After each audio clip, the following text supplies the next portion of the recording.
Maya Chen pressed her face against the observation window and stared at the massive space station floating in the darkness.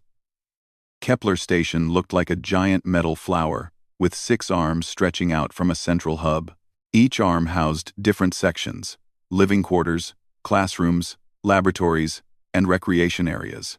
The whole thing slowly spun in the void, creating artificial gravity for the thousands of students and teachers inside. This was her new home for the next year. Maya picked up her single bag and walked toward the docking bay doors. At 17, she was one of only 12 humans accepted into the galaxy's most famous educational facility. The letter had arrived 6 months ago, written in perfect English, but signed by beings she had never heard of. The Galactic Education Council wanted human students, they said. Cultural exchange was important for understanding between species. Her parents had been proud but worried. Humans had only joined the galactic community 5 years ago, after a Vorthok exploration ship discovered Earth quite by accident. Since then, everything had moved very fast. Trade agreements, technology sharing, and now educational programs. Maya was part of the first wave of human students to study alongside alien classmates. The docking bay doors hissed open. Maya stepped inside and immediately noticed how different everything looked. The corridors were wider than human buildings needed, with strange angles that hurt her eyes if she looked too long. The lighting was softer, almost blue, and the air smelled like ozone and something she could not identify. A tall, thin being approached her. It looked almost like a human, but its skin was pale green, and its eyes were too large. When it spoke, its voice sounded like wind chimes. "Welcome to Kepler Station, Maya Chen. I am Counselor Veltar. I will show you to your quarters and explain the basic rules." Maya followed the counselor through the corridors. Other students passed them, and Maya tried not to stare. Some looked almost human but with different colored skin or strange proportions. Others were completely alien. One group had 4 arms and scales, while another species seemed to be made of living rock. "Your species is quite famous here," Veltar said as they walked. "The Death World humans, they call you. Very interesting evolutionary path." "Death World?" Maya asked. "Oh yes. Your planet Earth is considered one of the most dangerous worlds in known space. Most civilized species evolved on peaceful planets, with gentle climates, but Earth..." Veltar made a sound like a sigh. "Earthquakes, hurricanes, volcanic eruptions, ice ages, predators, diseases, wars. How your species survived is remarkable." Maya did not know what to say to that. Earth seemed normal to her. Sure, there were natural disasters and dangerous animals, but humans had always dealt with those things. Every species had challenges, right? They reached her quarters, a small room with a bed, desk, and personal computer terminal. The walls were plain metal, and the window showed the spinning stars outside. "Classes begin tomorrow," Veltar explained. "You are enrolled in Advanced Combat Theory, Galactic History, Physics, and Cultural Studies. Your schedule is on the terminal." After the counselor left, Maya sat on her bed and activated the computer. She scrolled through information about her classmates and teachers. Most of the students came from the core worlds, planets that had been part of galactic civilization for thousands of years. Their species had long histories of peaceful cooperation, advanced technology, and sophisticated culture. Then there were the Vorthak. Maya studied their species profile with growing interest. The Vorthak came from a high-gravity world and had evolved thick, chitinous exoskeletons that made them look like giant insects. They were warriors by nature, priding themselves on physical strength and honor in battle. Their culture valued courage, discipline, and loyalty above all else. According to the files, they had joined galactic society over a century ago and quickly became respected for their military expertise and unwavering moral code. The profile mentioned that Vorthak considered most other species to be physically weak and mentally soft. They respected strength and despised cowardice. Maya wondered what they would think of humans. She found out the next morning. Maya's first class was Advanced Combat Theory, held in a large amphitheater-style room. Students sat in curved rows facing a holographic display area. Maya chose a seat near the back and tried to look confident as other students filed in. The Vorthak students were impossible to miss. They were much larger than the other species, with their dark exoskeletons gleaming under the classroom lights. They moved with precise, controlled motions and spoke to each other in clicking, buzzing voices. Maya counted 6 of them, all sitting together in the front rows. One of them turned to look at her. He was bigger than the others, with intricate patterns carved into his exoskeleton that probably indicated high status. His compound eyes studied her for a long moment. Then he turned back to his friends and made a series of rapid clicking sounds. The other Vorthak looked at Maya and clicked what sounded like laughter. Professor Kethrin, a reptilian being with golden scales, entered the room and began the lesson. The topic was comparative military doctrine across different species. Maya listened carefully as the professor explained how various civilizations approached warfare. The Zenthari prefer long-range combat with energy weapons, Professor Kethrin said, displaying holographic battle formations. The Vorthak excel at close-quarters combat with their natural armor and strength. The Melody use advanced AI systems to coordinate complex strategies. "What about humans?" asked one of the Zenthari students. The professor paused. "Human military doctrine is unique. They are newcomers to our civilization, and their methods are still being studied." The large Vorthak student from earlier raised one of his 4 arms. "I am Zexthul of House Korthron. My family has studied the human homeworld reports.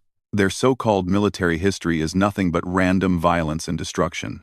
They have no honor, no code, no understanding of proper warfare." Maya felt her cheeks grow hot. She had studied military history in school and knew that human warfare was complex and sophisticated, even if it was often brutal. "Humans fight like animals," Zexthul continued, clicking with what Maya was learning to recognize as contempt. "They poison their enemies, attack civilians, and use weapons that destroy everything around them. This is not warfare. It is barbarism." Other students murmured agreement.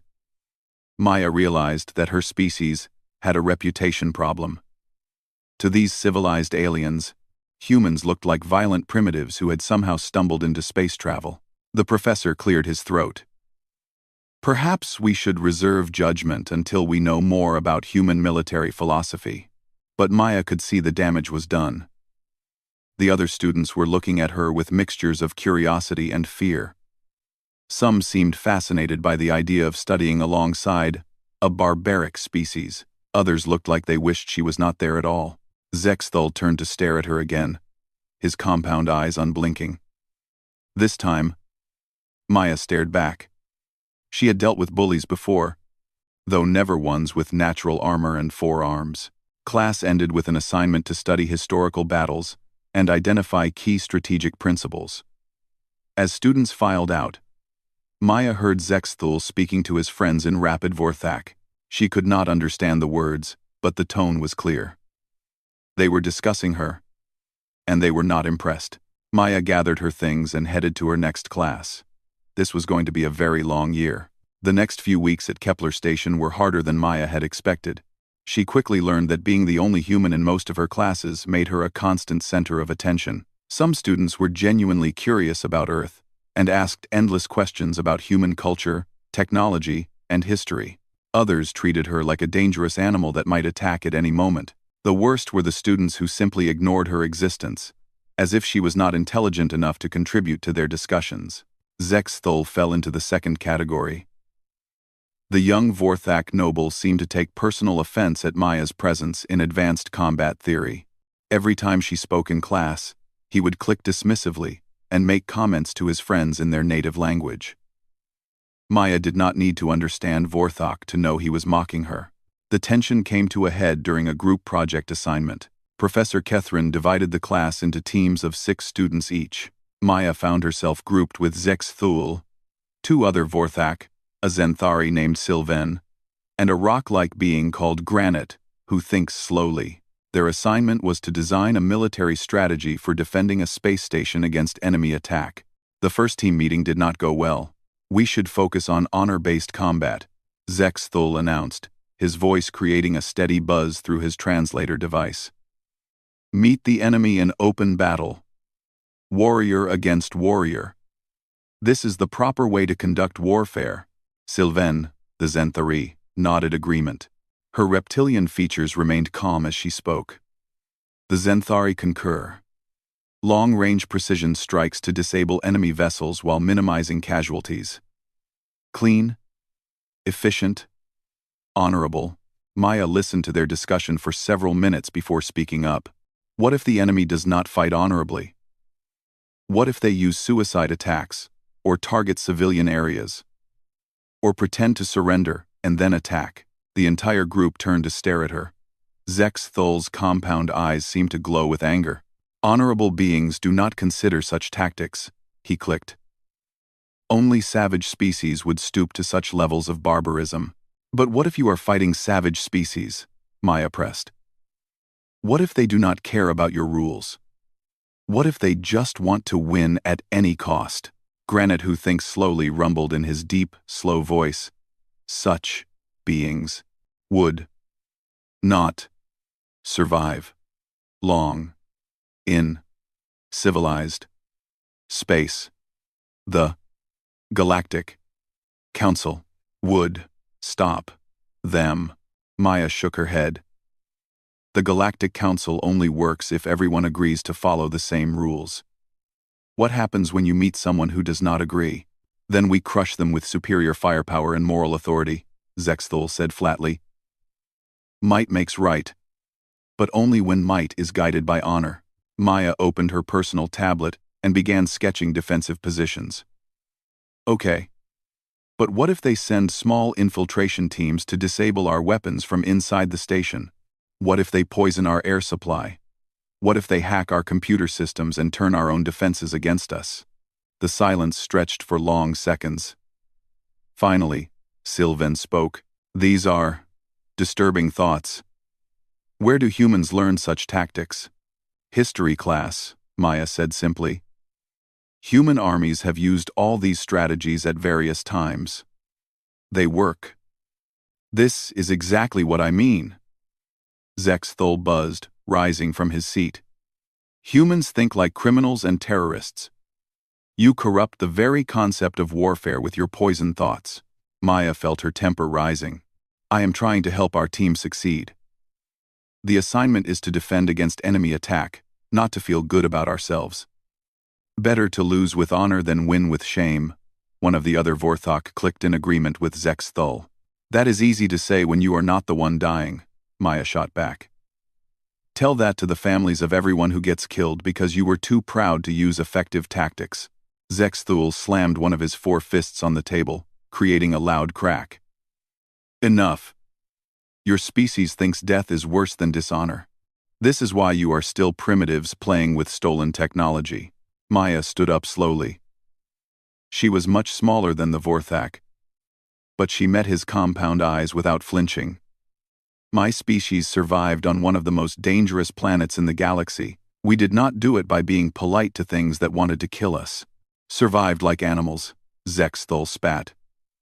Now you contaminate civilized space with your presence. That is enough, both of you, Sylvain interrupted.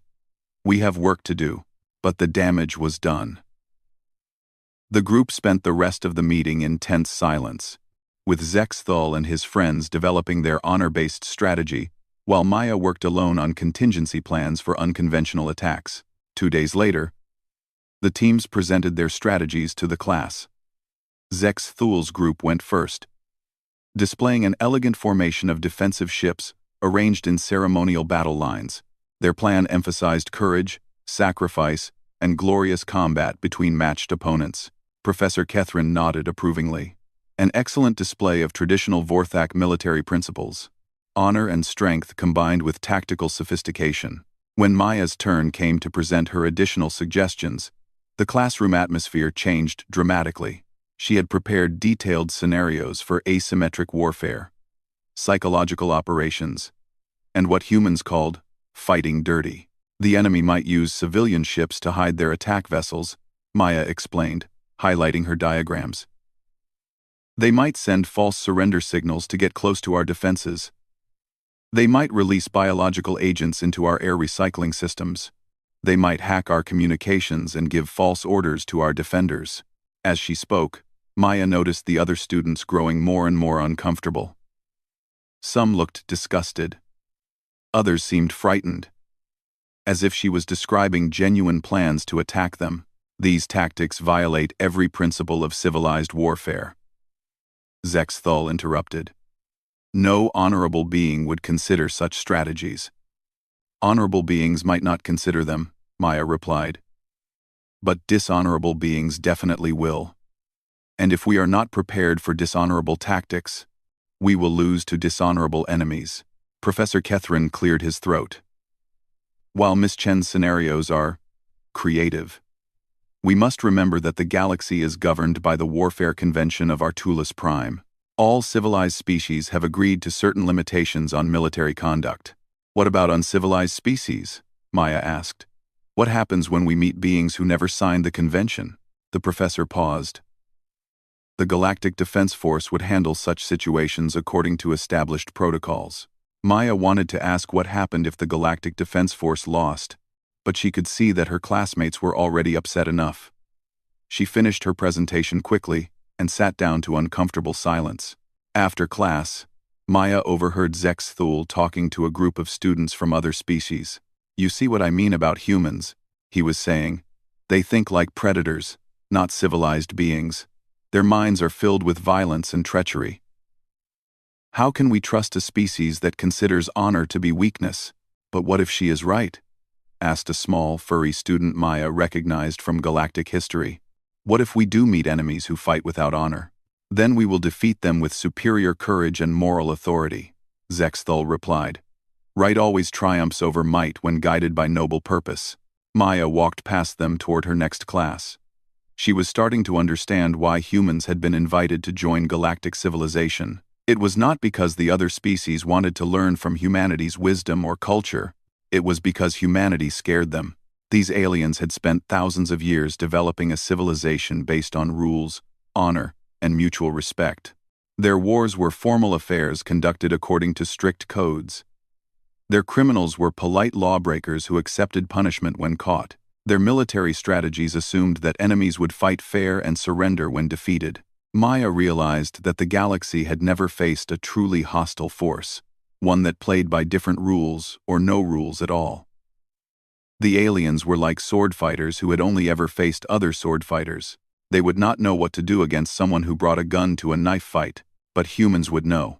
Maya spent the rest of the week trying to focus on her other classes, but the confrontation with Zexthul had set something in motion. Other students began treating her differently, dividing into camps of those who found human military thinking interesting and those who found it disturbing. Zexthul's group definitely fell into the second category.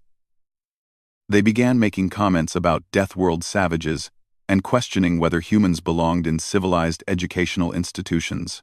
Maya tried to ignore them, but she could feel the pressure building. Something was going to happen soon. She just hoped she would be ready for it. The confrontation happened 3 days later, in a corridor between the dormitory section and the main academic wing. Maya had just finished her presentation on human military history for cultural studies class. Professor Yilnet had assigned each student to present their species' approach to conflict resolution and warfare.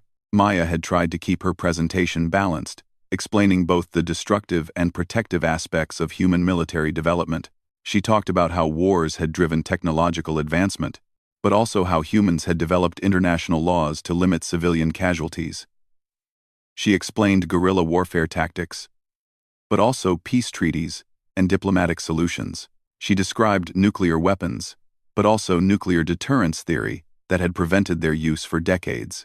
Despite her careful approach, Maya could see the discomfort on her classmates' faces. When she mentioned that humans had once used biological weapons, several students visibly recoiled. When she explained the concept of total war, conflict aimed at destroying an enemy's entire society rather than just their military, the silence in the room was deafening. Questions? Professor Yilnet asked when Maya finished. A Zenthari student raised her hand. Are humans still conducting these total wars? No, Maya replied. Most human nations have agreed to limit warfare according to international law. We learned that uncontrolled conflict destroys everyone involved. But you still maintain weapons capable of destroying entire planets? Asked another student. Yes, but as deterrents. No one uses them because everyone knows the consequences would be too terrible. Zexthul had been silent during the presentation, but Maya could see his agitation growing. His exoskeleton was darkening, which she had learned was a sign of strong emotion in Vorthak. Finally, he could not contain himself any longer. This is madness, he buzzed loudly, interrupting another student's question. A species that builds weapons to destroy worlds and calls it peace? That develops tactics to murder civilians and calls it strategy? Humans are not civilized. They are barely controlled savages. Maya felt her face grow hot. We learned from our mistakes. That is what civilization means. Getting better over time. You learned to hide your savagery behind pretty words. Zexthul replied, his voice growing louder. But your true nature shows in everything you think and say. You should not be here, contaminating civilized minds. With your violent ideas, Professor Yilnet tried to restore order. Perhaps we should move on to the next presentation. No, Zexthul stood up from his seat, his forearms spread wide in a gesture of dominance. This human has spent weeks poisoning our discussions with her death world thinking. She talks of honor as weakness, and violence as strength. She corrupts everything she touches. Maya remained standing at the front of the class. I am trying to share knowledge that might be useful. Human military history shows what works and what does not work in real conflicts. Real conflicts? Zexthul clicked with what sounded like bitter laughter. You mean the chaotic slaughter that humans mistake for warfare? True warriors fight with honor, following codes developed over centuries of noble tradition. And what happens when your honorable enemies decide to ignore your noble traditions? Maya asked. What happens when they cheat? Then they reveal themselves as animals, and we destroy them like animals. What if the animals are stronger than you? The question hung in the air like a challenge. Zexthul's compound eyes focused on Maya with laser intensity.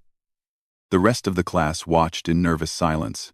Impossible, Zexthul said finally. Strength without honor is just brutish violence.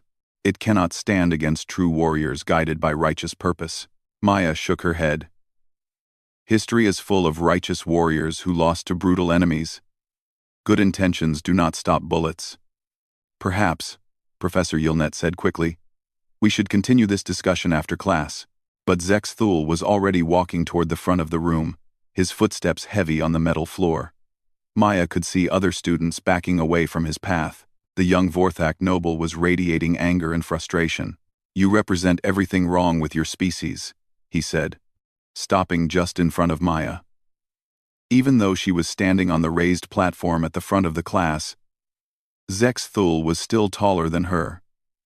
Dishonorable, undisciplined, weak, Maya looked up at him calmly. I am not the one losing my temper in front of a class. Temper? Zexthul's voice rose to a buzzing roar. You dare question my self-control? You, whose species kills for pleasure and calls it evolution? That is not what I said. It is what you meant. Humans disguise their bloodthirsty nature with academic language, but we see through your pretense. Professor Yilnet was moving toward them now, but Maya could see he was uncertain how to intervene. Conflict resolution between different species was complicated when their ideas of appropriate behavior varied so widely. The class period ended with the sound of the station's bell system. Students began gathering their materials and heading for the doors. Several lingered to watch the confrontation between Maya and Zexthul, but most seemed eager to escape the tense atmosphere. Maya picked up her presentation tablet and started to leave the platform. Zexthul moved to block her path. We are not finished, human. Yes, we are, Maya said firmly. I have another class. She tried to step around him, but Zexthul moved to block her again. They were alone now except for Professor Yilnet, who was gathering his materials while keeping a nervous eye on them. You will not walk away from me, Zexthul said. Your disrespect demands satisfaction. Maya felt her heart rate increase. She recognized the signs of an imminent physical confrontation: the shifting posture, the aggressive body language, the escalating verbal challenges. Her father had taught her to read these signals when she was 10 years old, during her first martial arts lessons. "I do not want to fight you," she said clearly. "Of course not. Humans only fight when they have overwhelming advantages. They are cowards at heart." Maya took a deep breath and tried one more time. "Please move. I need to get to my next class." "Make me move, Deathworlder. Show us your famous human violence." Professor Yilnet finally intervened. "Students, please. Physical confrontations are not permitted." "She challenged my honor," Zexthul said without taking his eyes off Maya.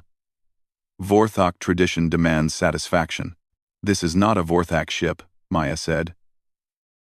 "This is an educational facility with rules about student conduct. Hide behind regulations like the coward you are." Maya felt something cold settle in her stomach.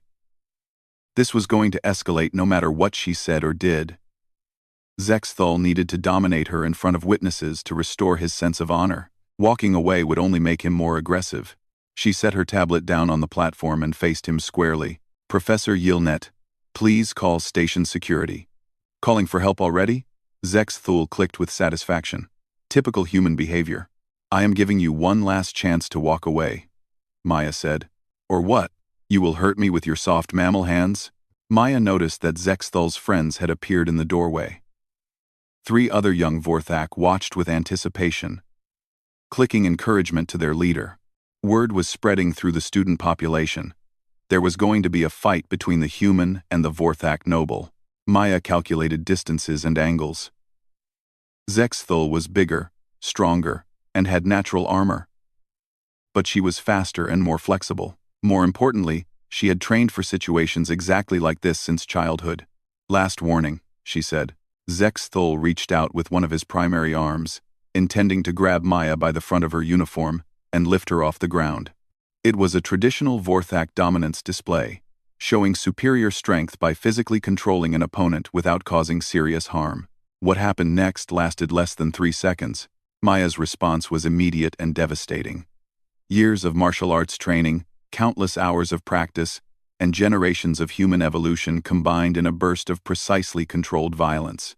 She stepped inside Zexthul's reach, grabbed his extended arm, and used his own momentum against him.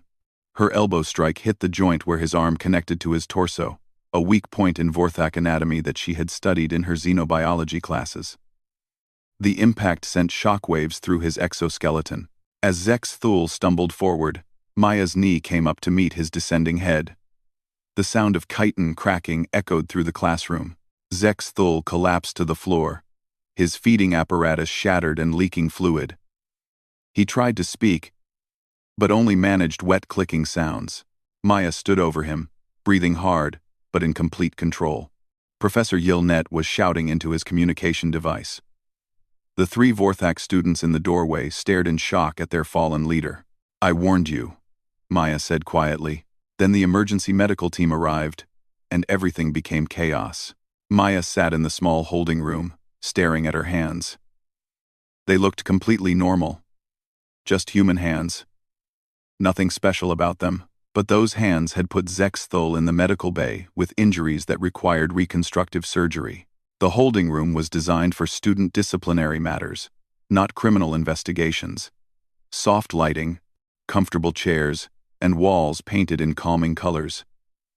Maya felt like she was waiting to see the principal, not facing possible expulsion and deportation. Station Security Chief Corvan entered the room carrying a thick data tablet. He was a tall, thin being with gray skin and large black eyes, one of the Delvari, a species known for their analytical minds and strict adherence to protocol. "Miss Chen," he said, settling into the chair across from her. "I need to ask you some questions about the incident in Professor Yilnet's classroom." Maya nodded. She had been expecting this conversation for the past 6 hours, ever since the emergency medical team had carried Zexthul away on a hover stretcher. "Can you describe what happened in your own words?" Maya took a deep breath and walked through the events leading up to the confrontation. She tried to be as objective as possible, explaining Zexthul's increasing hostility over the past weeks and his aggressive behavior during and after her presentation. When he reached for me, I defended myself, she concluded. I did not intend to injure him seriously. Chief Corvin made notes on his tablet. According to witnesses, you warned him multiple times to back away. Yes, sir. And you asked Professor Yilnet to call security. Yes, sir. Yet, when student Zexthul made physical contact with you, your response was immediate and effective. Maya was not sure how to respond to that. I have martial arts training. When someone grabs you, you react automatically. The medical team says Zexthul's injuries are severe. His feeding apparatus is damaged, requiring surgical reconstruction. Several segments of his exoskeleton are cracked. He will need nutritional support for several weeks. Maya felt sick to her stomach. She had not meant to hurt him that badly.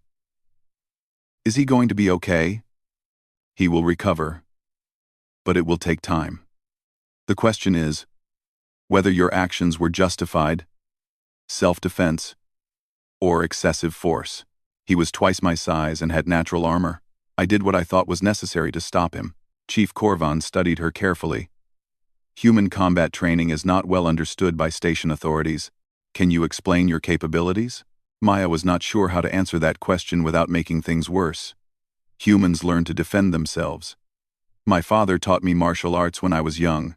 All humans receive combat training? Not exactly, but most humans learn some form of self-defense. Earth can be dangerous. Chief Corvin made more notes. We are reviewing security footage from the classroom. We will also interview all witnesses. Until the investigation is complete, you are confined to quarters except for meals and supervised exercise. Maya nodded. She had expected as much. There is one more thing, Chief Corvan said. The Vorthak Embassy has filed a formal complaint with the Galactic Education Council. They claim this incident proves humans are too violent for civilized educational programs. Maya's heart sank. She had ruined it for everyone. The 12 human students at Kepler Station might all be sent home because of her actions. I understand, sir. After Chief Corvin left, Maya was escorted back to her quarters by 2 security guards. Other students stared at her as they walked through the corridors. Some looked afraid. Others seemed curious, and a few appeared sympathetic. Maya's roommate, a quiet melody named Trilara, was waiting in their shared quarters. The melody were small, blue-skinned beings with large craniums and gentle dispositions.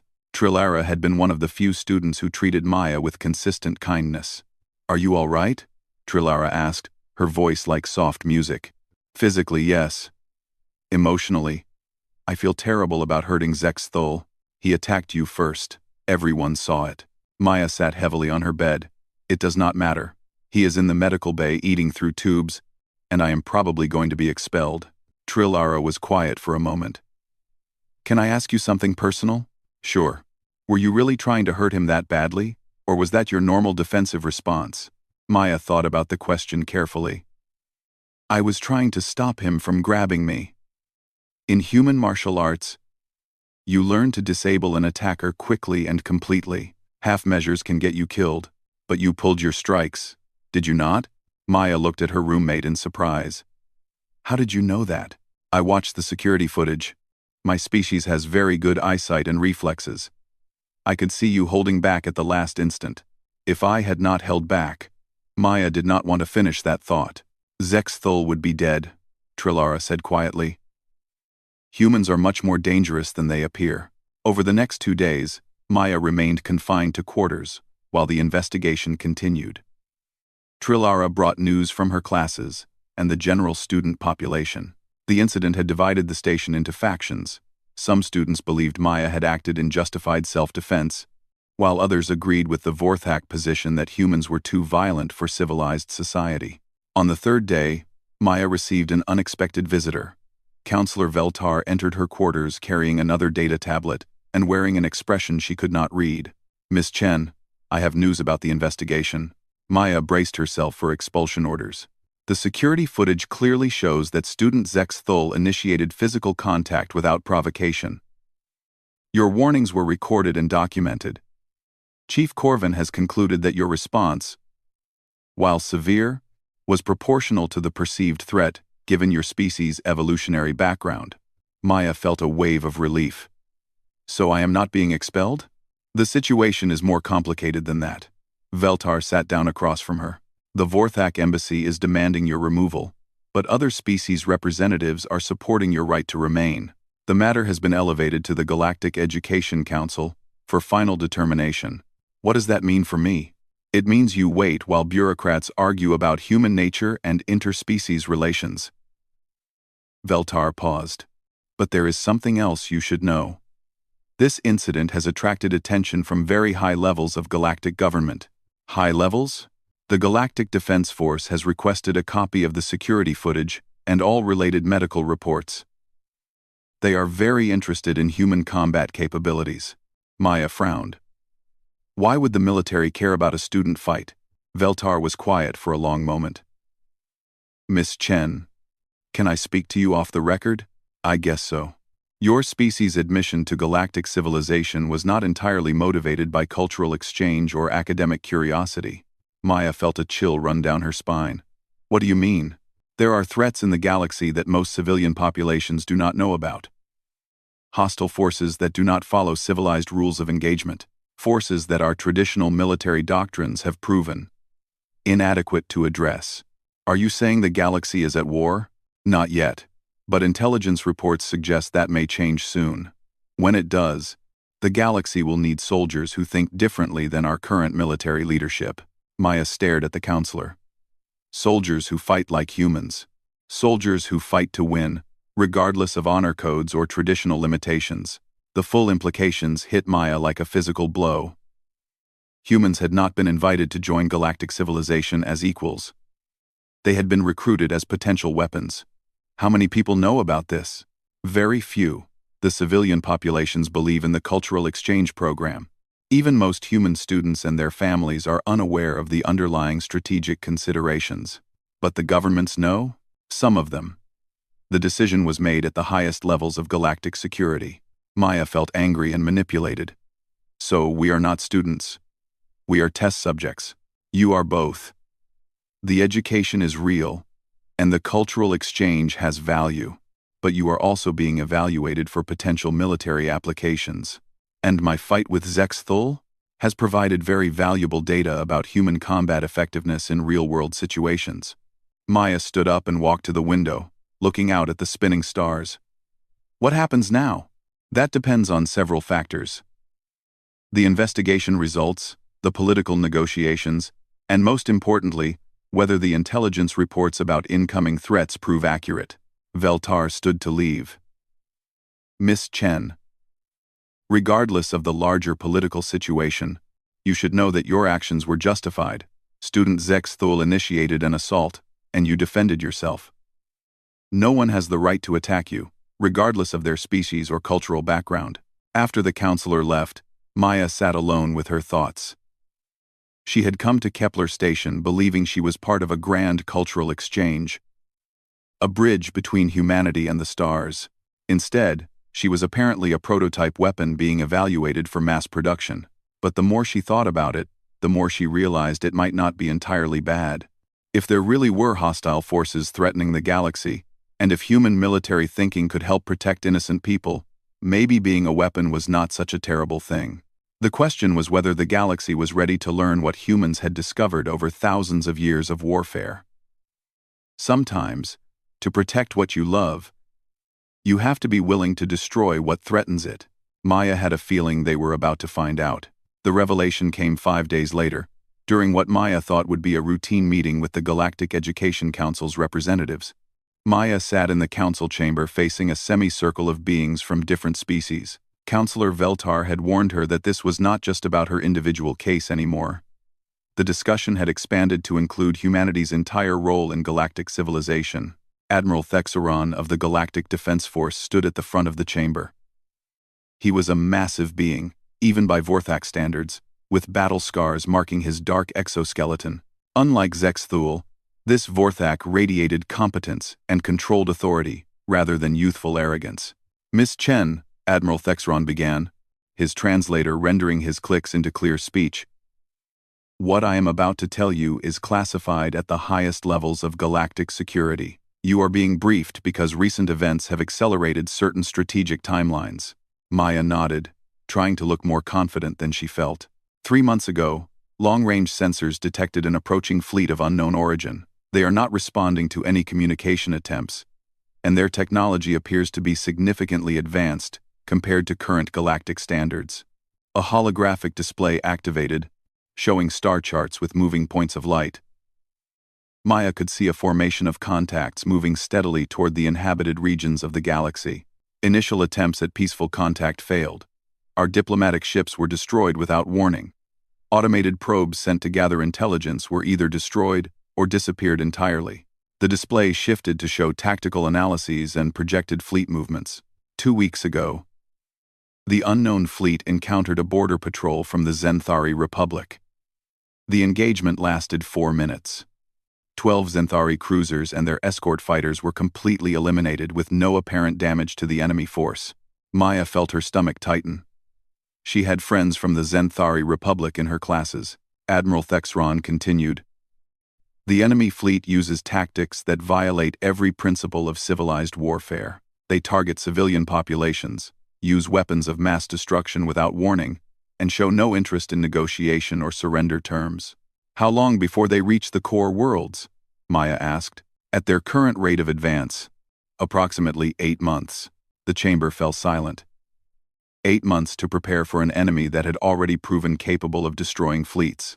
Our current military doctrine is based on thousands of years of civilized conflict between honorable opponents, Admiral Thexron said. Honor codes, rules of engagement, proportional response, protection of non-combatants. These principles have maintained peace in the galaxy for millennia, but they are useless against an enemy that ignores those principles. Maya said quietly. Correct. We need new strategies, new tactics, and new ways of thinking about warfare. Another voice spoke from the council semicircle. Maya recognized Ambassador Krilvin, the senior Vorthok representative. When your species was discovered, our military analysts studied your historical records with great interest. Human warfare is unlike anything in our experience. Brutal, yes, but also remarkably effective. Maya was beginning to understand. You invited humans into galactic civilization to study our military methods. Initially, yes, Admiral Thexron admitted. But the cultural exchange programs have revealed something more important than tactical knowledge. They have shown us how your species thinks about conflict itself. I do not understand. Ambassador Krilvin leaned forward. Miss Chen, when student Zexthul grabbed you, what was your first concern? Maya thought about the question. Stopping him from hurting me. Not honor? Not following proper procedure? Not minimizing damage to station property? No, I just wanted to stop the threat. Exactly. Humans have a fundamentally different relationship with violence than other galactic species. You see it as a tool to accomplish objectives, not as a ritual to demonstrate virtue. Admiral Thexron activated another display, this one showing human military history. Battles, campaigns, and strategic innovations scrolled past.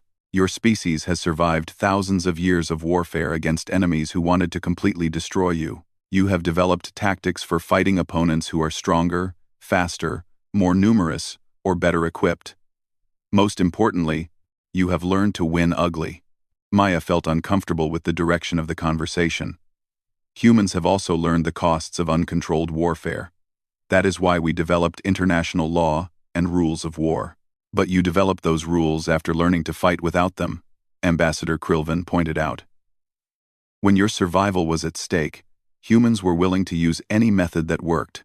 The chamber's main door opened, and Maya turned to see an unexpected visitor. Zexthul entered slowly, supported by medical equipment. His feeding apparatus was encased in mechanical devices that helped him consume liquid nutrition. Seeing him like that made Maya feel sick with guilt again. I requested permission to attend this meeting, Zexthul said through his translator. His voice was different now, weaker, but somehow more thoughtful. Admiral Thexron nodded. Student Zexthul has been briefed on the strategic situation. His perspective as someone who experienced human combat capabilities firsthand is valuable.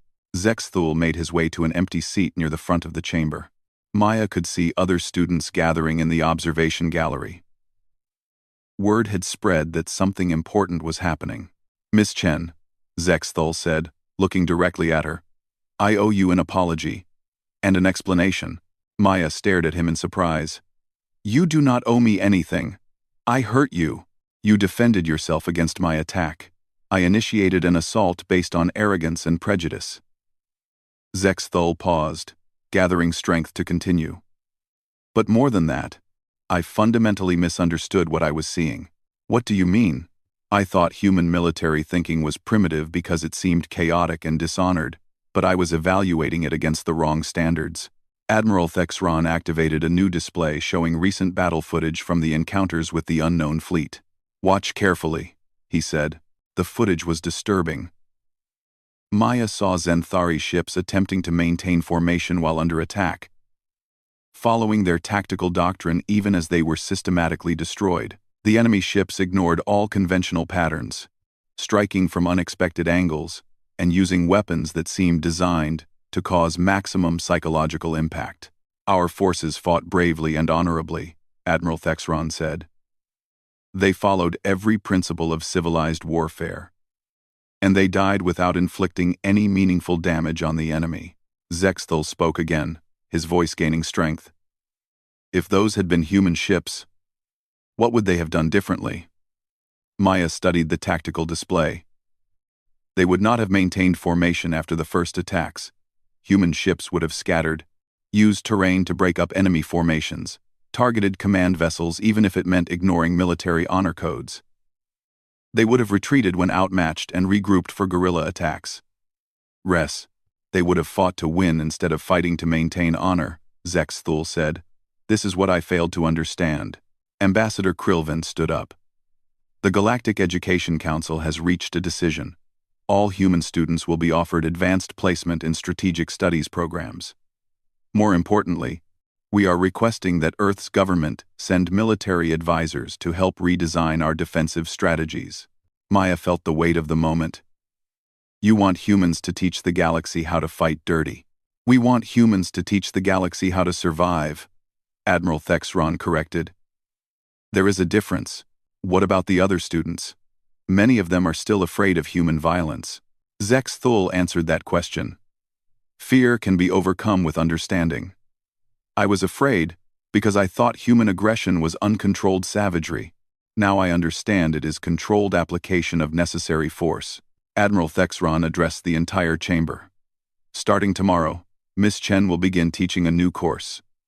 Asymmetric Warfare Theory. Attendance is voluntary but recommended for all students, regardless of species." Maya felt overwhelmed. "I am just a student myself. I do not know enough to teach military strategy to others. You know enough to defend yourself effectively against a trained Vorthak warrior," Zexthul pointed out. "You know enough to think tactically under pressure. Most importantly, you understand that sometimes survival requires abandoning honor. That does not mean humans are without honor," Admiral Thexron added. "It means you understand that honor is meaningless if everyone you care about is dead." Over the following weeks, Maya found herself in the strange position of being both student and teacher. Her asymmetric warfare classes started with just a few curious students, but word spread quickly. Soon she was teaching packed auditoriums about concepts that most galactic species had never considered. She explained how smaller forces could defeat larger ones through mobility and unpredictability. She taught lessons about psychological warfare and the importance of disrupting enemy morale. She demonstrated how breaking traditional rules of engagement could provide decisive advantages against conventional opponents. Most importantly, she helped her classmates understand the difference between fighting to follow rules and fighting to achieve objectives. Zexthul became one of her most dedicated students. Still connected to his feeding apparatus, but growing stronger every day, he attended every class and asked challenging questions. His transformation from hostile opponent to thoughtful ally became a symbol of the galaxy's changing attitude toward human military thinking. "I understand now why humans survived on a death world," he told Maya, after one particularly intense lesson on survival tactics. "You did not adapt to your environment by becoming stronger or faster. You adapted by becoming more clever and more willing to do whatever survival required. And now the galaxy needs to adapt the same way, Maya replied. 3 months after the incident that had nearly ended her educational career, Maya stood in the observation deck of Kepler Station, looking out at the stars. Somewhere in that darkness, an enemy fleet was approaching, with weapons and tactics that could destroy everything the galaxy had built. But the galaxy was learning. Human military advisors were arriving at major defense installations. New tactical doctrines were being developed that emphasized effectiveness over honor. Most importantly, the various species were beginning to understand that survival sometimes required abandoning old assumptions about civilized behavior. Maya's communicator chimed with an incoming message. It was from her father on Earth. Proud of you, kid. Remember what I always taught you. There are no fair fights, only fights you win and fights you lose. Make sure the galaxy wins. Maya smiled and looked back toward her classroom. She had students to teach and a galaxy to help prepare for war. It was not the cultural exchange program she had signed up for, but it might be the most important work she would ever do. In the medical bay, Zex Thul was practicing human combat techniques with his physical therapist. Learning to fight in ways his ancestors would have considered dishonorable. His feeding tubes were a constant reminder of what happened when civilized assumptions met death-world realities. But he was alive. He was learning. And when the enemy arrived, he would be ready to fight like a human. Dirty. Desperate. And determined to win at any cost. The galaxy was about to discover what humanity had learned over millennia of brutal evolution. Sometimes, to protect what you love, you have to become something your enemies will fear.